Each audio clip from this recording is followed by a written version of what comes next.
Chapter ১৮৩ মিডিয়ামশিপ নিয়ে একটি পাঠ। রাতের খাওয়া দাওয়া শেষ। ক্লাইন কিছুক্ষণ টুকটাক গল্পগুজব করল, তারপর গিয়ে আরাম করে সোফায় হেলান দিয়ে বসল।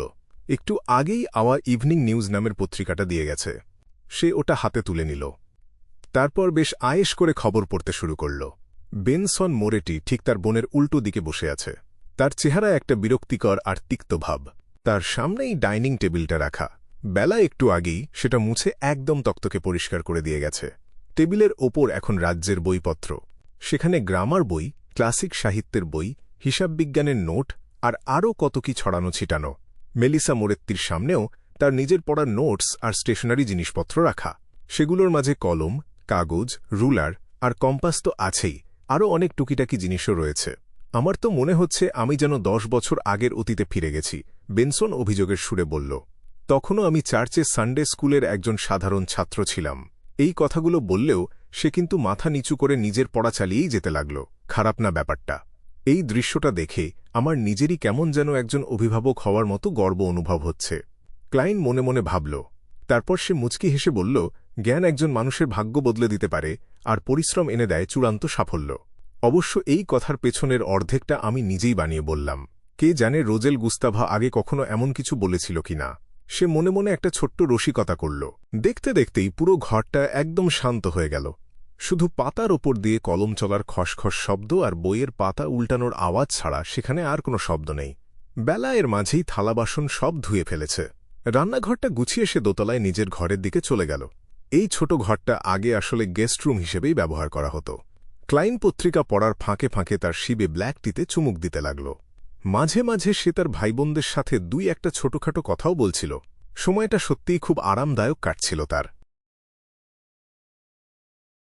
হঠাৎ করেই বসার ঘর আর ডাইনিং রুমের গ্যাস ল্যাম্পগুলো একসাথে নিভে অন্ধকার হয়ে গেল।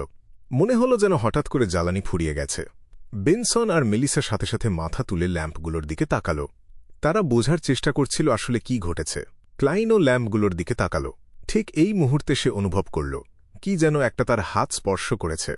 বসার ঘরে সে ছাড়া আর কোনো জ্যান্ত মানুষ নেই, তবুও পরিষ্কার কিছু একটা তার হাত ছুঁয়ে গেছে। তার গায়ের লোমগুলো একেবারে খাড়া হয়ে গেল। ক্লাইন দ্রুত নিজের হাতটা সরিয়ে নিল। তারপর ঘুরে সেদিকে তাকাল। সে দেখল একটা জিবের ডগায় 5টি চিকন আর ফ্যাকাশে আঙুল গজিয়ে উঠেছে, আর সেই আঙুলগুলোর নিচেই এবড়োখেবড়োভাবে সাজানো এক সারি ধারালো দাঁত।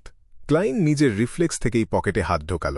তার পকেটের ভেতরেই রেকুয়েম চার্মস আর স্লাম্বার চার্মস রাখা আছে। কিন্তু পরক্ষণেই সে লক্ষ্য করল সেই ফ্যাকাশে আঙুলগুলোর মুঠোয় সুন্দর করে ভাঁজ করা একটা কাগজের টুকরো ধরা আছে। একটা চিঠি। তার মানে এটা একটা মেসেঞ্জার। ক্লাইন স্বস্তির নিঃশ্বাস ফেলল। ঠিক সেই মুহূর্তে সেই ফ্যাকাশে 5টি আঙুল আবারও তার হাতে খোঁচা দিল। ক্লাইন আর চোখে দেখল মেলিসা গ্যাস ল্যাম্পটা চেক করার জন্য সিট ছেড়ে উঠে দাঁড়ানোর প্রস্তুতি নিচ্ছে। সে দ্রুত তার বাম হাত বাড়িয়ে দিয়ে চিঠিটা খপ করে ধরে ফেলল। তারপর চোখের পলকে হাতটা সরিয়ে এনে টেবিলের ওপর রাখা পত্রিকার স্তূপের নিচে চিঠিটা লুকিয়ে ফেলল। এরপর সে নিজের চোখের কোণ দিয়ে দেখল সেই আঙুল, জিভ আর ধারালো দাঁতের সারিটা আস্তে আস্তে ফিকে হতে শুরু করেছে। একসময় সেটা পুরোপুরি গায়েব হয়ে গেল। ক্লাইন মনে মনে একটা সিদ্ধান্ত নিল। সে নিজের বাম দিকের মাড়ির দাঁতে আলতো করে টোকা দিল, আর একদম নিঃশব্দে তার স্পিরিট ভিশন চালু করে ফেলল। সে আবারও সেই অস্বাভাবিক চিকন 5টি আঙুল দেখতে পেল সেই লম্বালাল জিভটা, যেটার চারপাশে ধারালো সাদা দাঁত সাজানো। সে দেখল সেগুলো মেঝের ওপর থাকা একটা স্বচ্ছ চেহারার ভেতরে গুটিয়ে যাচ্ছে। ঠিক 1 সেকেন্ড পর চেহারাটা পুরোপুরি হাওয়ায় মিলিয়ে গেল, আর সাথে সাথেই বসার ঘর এবং ডাইনিং রুমের আলোগুলো আবার আগের মতো স্বাভাবিকভাবে জ্বলে উঠল। খুবই অদ্ভুত ব্যাপার। মেলিসা ঠোঁট উল্টে বলল। খুব মনোযোগ দিয়ে চেক করার পরও সে ল্যাম্পগুলোতে কোনো সমস্যাই খুঁজে পেল না। আমাদের বাড়ির মেয়েদেরকেই কেন এমন সব ঝামেলার কাজ করতে হয়, আর ছেলেরা শুধু পাশে বসে বসে দেখে?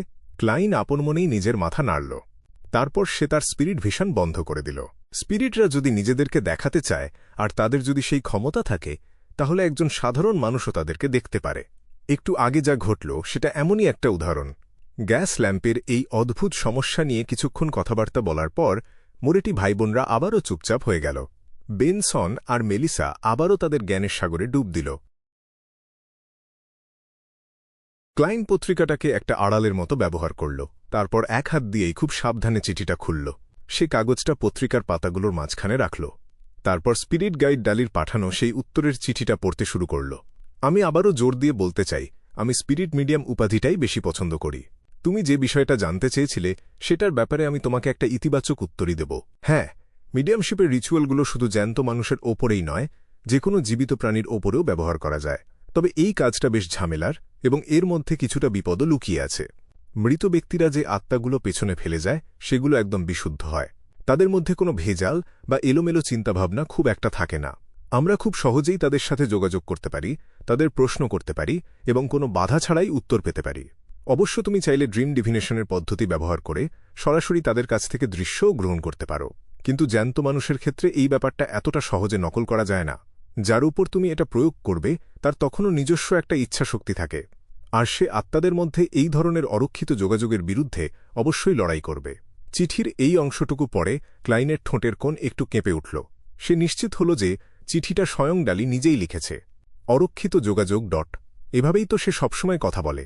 ক্লাইন তার ভাইবোনের দিকে একবার চট করে তাকাল, তারপর সে আবারও চিঠিতে মনোযোগ দিল। এই ধরনের পরিস্থিতির মুখোমুখি হলে আমাদের হাতে মাত্র দুটো উপায় থাকে। প্রথমত, আমরা আমাদের শক্তিশালী স্পিরিচুয়ালিটি আর জটিল মিডিয়ামশিপ রিচুয়াল ব্যবহার করে অন্য মানুষের ইচ্ছাশক্তিকে হারিয়ে দিতে পারি। এটাকে যোগাযোগের একটা বেশ অসভ্য বা বন্য পদ্ধতি বলা চলে। দ্বিতীয়ত, আমরা কোনো ওষুধ ব্যবহার করে অপর পক্ষকে শান্ত এবং শিথিল করে তুলতে পারি। আমি নিজে সবচেয়ে বেশি যা ব্যবহার করি তা হল আমান্থা এসেন্স এবং আই অফ দ্য স্পিরিট নামের ওষুধ। হে, আমি নিশ্চিত এই জিনিসগুলোর কথা তোমার এখনও ভালোভাবেই মনে আছে। আত্মার সাথে যোগাযোগের পর্যায়ে পৌঁছানোর পর তোমাকে একটা ব্যাপার অবশ্যই মাথায় রাখতে হবে। তুমি তখন নিজেও একটা স্পিরিচুয়াল অবস্থায় থাকবে। এটা মৃত মানুষের ফেলে যাওয়া আত্মার সাথে যোগাযোগ করার মতো সাধারণ কোনো ব্যাপার নয়। সহজ কথায় বলতে গেলে তোমার নিজের স্পিরিচুয়ালিটি তখন অন্য পক্ষের স্পিরিচুয়ালিটির জগতে প্রবেশ করছে। মনে রেখো, একজন পেশাদার স্পিরিট মিডিয়াম এমন একটা অবস্থাতেও নিজেকে রক্ষা করার নানা উপায় জানে, কিন্তু তুমি সেটা পারবে না। আমি যেসব টেকনিক জানি সেগুলো যদি তোমাকে খুলেও বলি, তবুও তুমি সেগুলো শিখতে বা ব্যবহার করতে পারবে ঘন। তাই তোমাকে অবশ্যই একটা নির্দিষ্ট মাত্রার স্বচ্ছতা এবং যৌক্তিক চিন্তাভাবনা ধরে রাখতে হবে। কেবলমাত্র এই পদ্ধতির মাধ্যমেই তুমি অন্য পক্ষের এলোমেলো আর বিশৃঙ্খল চিন্তার স্রোতের বিরুদ্ধে লড়াই করতে পারবে, আর তারপর তার স্পিরিটের সামনে পৌঁছে একটা সফল যোগাযোগ স্থাপন করতে পারবে। এই পর্যায়ে তুমি মূলত বডি অফ হার্ট অ্যান্ড মাইন্ডের স্তরে যোগাযোগ করবে। এই ধাপে এসে তোমার সামনে দুটো অপশন থাকবে। প্রথমটা হল একটা টেকনিক ব্যবহার করে জোরপূর্বক অন্য পক্ষের স্মৃতিগুলো পড়ে ফেলা।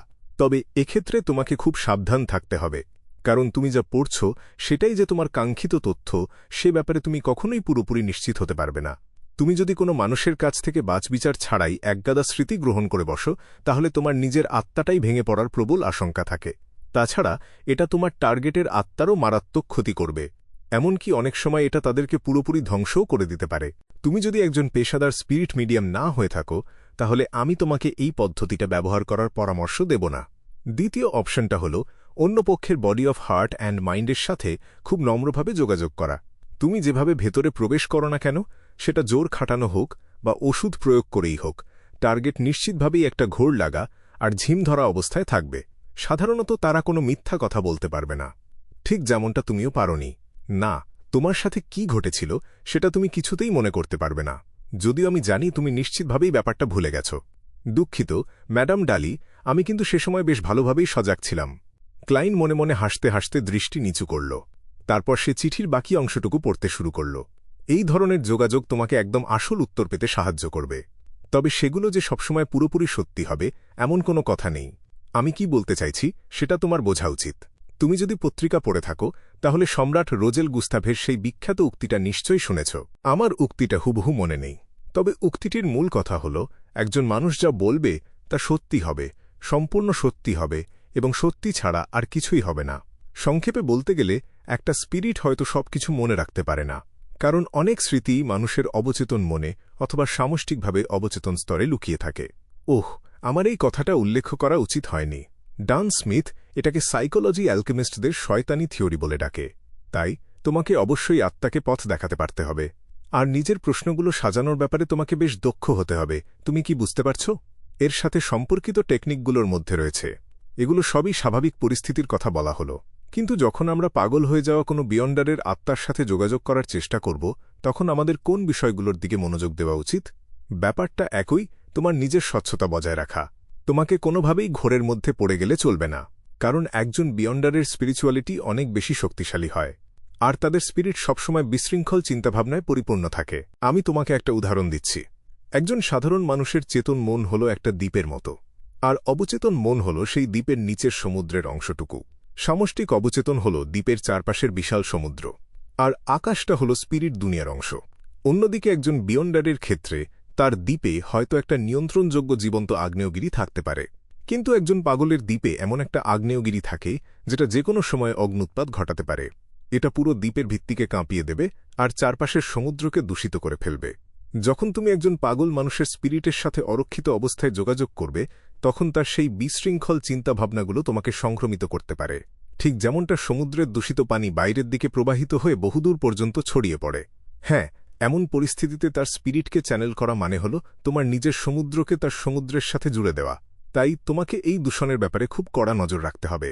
এর কয়েকটা উদাহরণ হল যখন কোনো স্পিরিট মিডিয়াম এই ধরনের কাজ করার সময় অসতর্ক থাকে আর কোনো সুরক্ষা ব্যবহার করে না। এরপরে দেখা যায় তাদের নিজেদের ভেতরেই টার্গেটের মতো একই রকম মানসিক সমস্যা তৈরি হতে শুরু করে।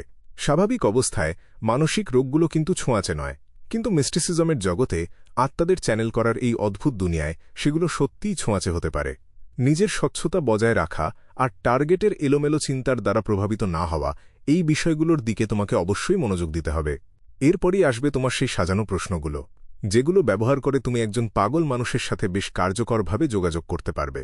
তুমি যদি এটা চেষ্টা করে দেখতে চাও, তবে আমি পরামর্শ দেব কাজটা শুরু করার আগে একটা সেরেনিটি এজেন্ট ব্যবহার করার। এর ফর্মুলাটা টিঙ্গেন শহরের চ্যানিস গেটের পেছনেই পাওয়া যাবে। সেখানে আগে থেকে তৈরি করা প্রোডাক্টও রয়েছে। পুরো প্রক্রিয়া চলাকালীন তোমার যৌক্তিক চিন্তাভাবনা ধরে রাখতে এটা বেশ কার্যকর সাহায্য করতে পারে। অবশ্য তুমি চাইলে ডান স্মিথকে দিয়ে ব্যাকল্যান্ড ডায়োসিসের কাছে সাহায্যের আবেদনও করাতে পারো। আমি নিজে একজন পাগল হয়ে যাওয়া সিকোয়েন্স 7 সাইকিয়াট্রিস্টের স্পিরিচুয়ালিটির অবস্থাটা কেমন হয় সেটা দেখার জন্য খুব আগ্রহী হয়ে আছি। স্বচ্ছতা আর যৌক্তিক চিন্তাভাবনা, এই দুটো জিনিসেই তো আমি সবচেয়ে বেশি পারদর্শী। এমনকি যখন আমার নিজের আত্মাকে চ্যানেল করা হচ্ছিল, তখনও আমি আমার স্বচ্ছতা আর যৌক্তিক চিন্তাভাবনা ধরে রেখেছিলাম। অবশ্য আত্মবিশ্বাসকে মাথার ওপর চড়তে দেওয়ার মতো বোকা মানুষ আমি নই। আমি তারপরও serenity agent Amantha extract RI of the spirit ওষুধের জন্য আবেদন করব। ক্লাইন আবারও একটা স্বস্তির নিঃশ্বাস ফেলল। কাজটা করে দেখার জন্য সে মনের ভেতরে একটু একটু করে আগ্রহ পাচ্ছিল। সে তার পত্রিকাটা নিচে নামিয়ে রাখল, তারপর সোফা ছেড়ে উঠে দাঁড়াল। এরপর সে সোজা বাথরুমে ঢুকে গেল। সেখানে গিয়ে সে নিজের স্পিরিচুয়ালিটি দিয়ে চিঠিটাতে আগুন ধরিয়ে দিল। চিঠিটা পুড়ে ছাই হয়ে যাওয়ার পর সে ছাইগুলো টয়লেট বোলের ভেতর ছুঁড়ে ফেলে ফ্লাশ করে দিল।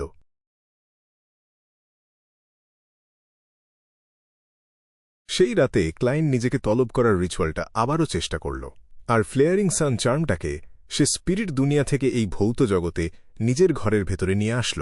সে মিস্টার আজিকের চিঠির কোনো উত্তরও পেল না, যদিও সে আশা করেছিল যে খুব দ্রুতই একটা উত্তর চলে আসবে।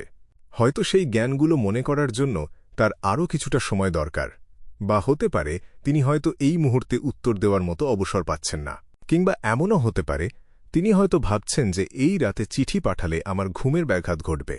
এই সব কথা ভাবতে ভাবতেই ক্লাইন স্পিরিচুয়ালিটির দেয়ালটা সরিয়ে দিল। তারপর সে নিজের বিছানার দিকে এগিয়ে গেল।